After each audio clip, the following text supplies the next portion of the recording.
Andhra Pradesh BC సంఘం ఆధ్వర్యంలో నేడు నేను మాట్లాడబోతున్నటువంటి నా బీసీ జాతి కళింగ సోదరుల గురించి మాట్లాడుతున్నాను.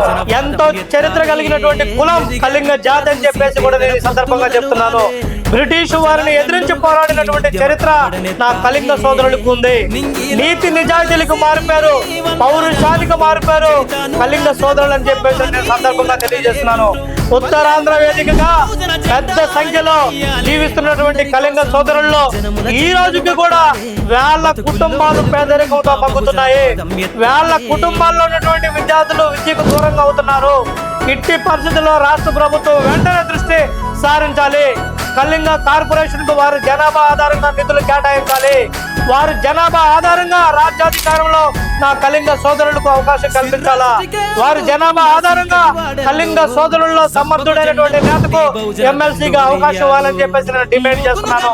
ఎందుకంటే ఇవాళ రాబోయే రోజుల్లో ఆంధ్రప్రదేశ్ బీసీ సంఘం ఆధ్వర్యంలో కళింగ సోదరులు కలవబోతున్నాం. వారితో ఆత్మీయ సమావేశాలు ఏర్పాటు చేసుకోబోతున్నాము. వారు ఎదుర్కొంటున్నటువంటి వారి జీవన ప్రమాణ స్థాయి, జీవన స్థితిగతులను ఈ రాష్ట్ర